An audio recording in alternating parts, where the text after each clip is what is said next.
Bonjour à tous, bienvenue sur Citrouille Citron. Une nouvelle fois direction la cuisine pour une petite recette très réconfortante et ultra simple. L'idée c'est qu'on est toujours en train de terminer nos stocks à la cave, notamment nos stocks de courges. Et je vous emmène avec moi aujourd'hui en cuisine pour préparer un velouté à base de potimarron. Vous pouvez le remplacer par n'importe quelle autre courge que vous auriez dans votre cave ou que vous trouveriez chez votre primeur. Ça fonctionne avec du potiron, ça peut fonctionner avec de la butternut, etc. Mais chez nous, ce sera potimarron aujourd'hui. Qu'est-ce qu'on va faire comme recette? On va faire un velouté de potimarron aux lentilles et aux épices indiennes. Ça va nous donner une recette ultra douce avec des super saveurs épicées, mais ça ne pique pas. Donc si vous n'aimez pas les recettes piquantes, pas d'inquiétude, cette recette elle passe très très bien. Il n'y a rien qui pique dedans en termes d'ingrédients. Qu'est-ce qu'on va avoir besoin comme ingrédients pour ce velouté aux courges, potimarron, et aux lentilles? Vous allez avoir besoin d'un potimarron, d'accord, de lentilles, de céleri. Alors pour le coup, nous le céleri, il a complètement gelé dans le potager. Par contre, on a le bon réflexe de faire sécher des branches de céleri. Donc idéalement, vous prenez du céleri frais, ça aura plus de saveur. Par défaut, vous pouvez prendre du céleri séché, ça fonctionnera tout aussi bien, vu comme vous allez venir le laisser infuser, j'allais dire, tout au long de la cuisson. On aura besoin de crème fraîche, d'oignons. Là où c'est pas bien, c'est que normalement dans cette recette-là, habituellement je mets de l'ail, mais on a fini nos stocks d'ail, donc il va falloir attendre jusqu'aux prochaines récoltes. Donc normalement, vous pouvez rajouter de l'ail. Aujourd'hui, on fera 100. On aura besoin également de crème fraîche pour venir adoucir toutes ces épices, etc., rapporter un petit peu de douceur. Vous pouvez rajouter également, pour contrebalancer cette douceur de la crème fraîche, vous pourriez rajouter un petit peu de citron. La recette de toute façon complète avec l'ail, avec le citron et tout ça, elle est disponible sur le blog. Je vous mettrai le lien dans le descriptif de la vidéo. Donc moi il me manque l'ail et aujourd'hui j'aurai pas de jus de citron. Ça c'est dit. Et ensuite les épices qui vont nous rappeler les saveurs indiennes. On va utiliser du curcuma, du curry, du garam masala. Donc le garam masala, c'est un mélange d'épices, vous le trouvez assez facilement au supermarché. Et on aura également besoin d'un simple bouillon de légumes pour venir, je vais dire, aromatiser un petit peu tout ça en plus. Et dans les ingrédients classiques que vous avez dans votre cuisine, que j'ai pas mis sur la table mais dont on aura besoin, il y aura besoin d'huile d'olive, de sel et de poivre. Voilà la liste des ingrédients. La recette elle va être très simple, comme un peu tous les veloutés finalement à base de courges. La première étape, ça va être de préparer votre potimarron, votre potiron ou votre butternut. Vous venez couper, si vous voulez revoir d'autres recettes à base de potimarron, la recette que j'avais mise en ligne il y a 15 jours, c'était des muffins sucrés au potimarron. Ça peut varier, comme ça vous faites un repas 100% potimarron, ça peut être sympa. Bref, votre potimarron pour la recette là, vous venez le couper, vous videz l'intérieur, vous enlevez toutes les graines, vous enlevez, avec un économe, vous enlevez la peau, l'écorce de votre potiron, de votre potimarron, et vous allez tout simplement le couper en dés. C'est ultra simple, ça va assez vite à préparer, faites attention à vos doigts en découpant la courge, mais normalement ça passe très très bien. Il y a un certain nombre de recettes de soupe à base de potimarron, j'insiste bien là pour le coup, potimarron, pour lesquelles vous pouvez vous abstenir d'éplucher, d'enlever la peau extérieure de votre potimarron. En effet, la peau du potimarron, elle est comestible. Elle vous permet notamment de, quand vous la laissez, lorsque vous allez venir mixer votre soupe, ça va donner une consistance un peu plus onctueuse. En fait, la soupe, elle va mieux se tenir. Et du coup, ça vous permet de mettre moins de pommes de terre dans vos soupes.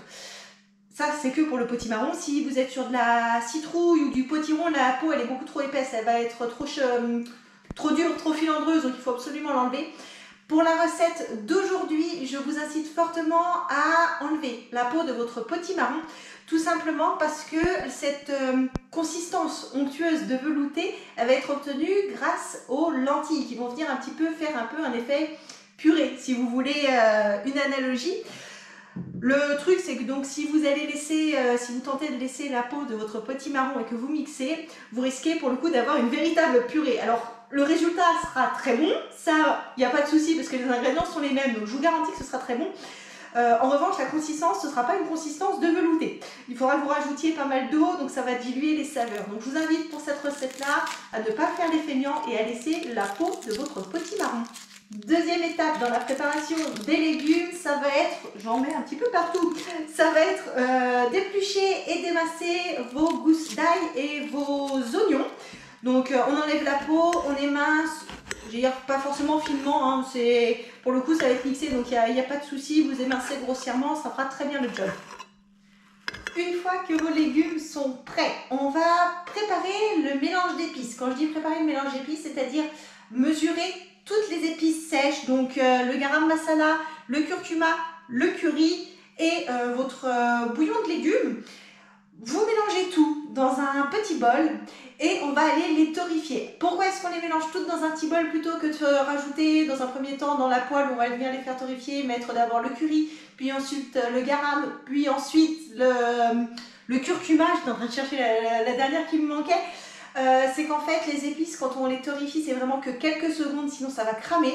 Le temps que vous fassiez vos petits mélanges, d'aller chercher à droite à gauche, la première épice que vous aurez mis dans votre poêle à torréfier, elle aura brûlé. Donc on prépare tout en avance, on met tout dans un bocal, dans un verre, dans ce que vous voulez et on verse d'un seul tenant toutes les épices dans la poêle.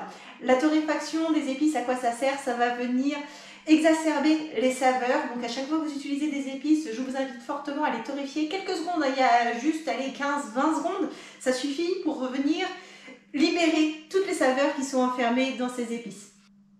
Vos 3 épices, vous allez venir les faire torréfier donc, dans un fond d'huile d'olive. Il n'y a pas besoin d'une grosse quantité. Moi, je vais faire tout d'un seul tenant dans la cocotte qui va servir à faire cuire le potimarron. Ça fait moins de vaisselle à faire. C'est une cocotte minute, mais on ne va pas utiliser la version vapeur, la version siffleuse de la cocotte minute. C'est tout simplement parce que c'est le bon contenant qu'on a à la maison. Si vous avez seulement un faitout classique ou une casserole classique, ça fonctionne très très bien. On n'a pas besoin de la version cocotte minute. Quand vos épices sont torréfiées, vous allez rajouter dans votre casserole l'oignon, l'ail, les morceaux de potimarron. Vous allez rajouter aussi le bouillon cube. Je suis en train de réfléchir tout ce qu'il faut rajouter. Le bouillon cube, le céleri. Et vous allez venir couvrir d'eau. Donc vous allez rajouter la quantité d'eau qu'il vous faut de façon à ce que le potimarron affleure simplement en surface. Vous rajoutez un peu de sel, un peu de poivre. Vous mettez le couvercle. Et vous allez laisser mijoter 20-30 minutes environ jusqu'à temps que le potimarron soit bien cuit. Pour savoir si c'est cuit, il suffit de planter un couteau dedans. S'il n'y a aucune résistance, c'est que le potimarron, il est cuit. Quand votre potimarron est cuit, vous rajoutez ensuite la crème fraîche, vous rajoutez le jus de citron que je n'ai pas aujourd'hui, mais je vous incite à le mettre parce que c'est vraiment très bon avec du jus de citron. Vous venez donner un coup de mixeur plongeant là-dedans de façon à obtenir une soupe bien homogène, sans morceaux. Si elle vous semble trop pâteuse, vous pouvez tout à fait rajouter de l'eau pour la liquéfier, donc là-dessus il n'y a aucun souci. Si vous rajoutez de l'eau, ça va peut-être la refroidir un peu, donc au besoin vous pouvez la réchauffer. Et en fait elle est prête, il n'y a plus qu'à déguster et à se faire plaisir avec cette soupe qui change vraiment du quotidien, des soupes très très classiques.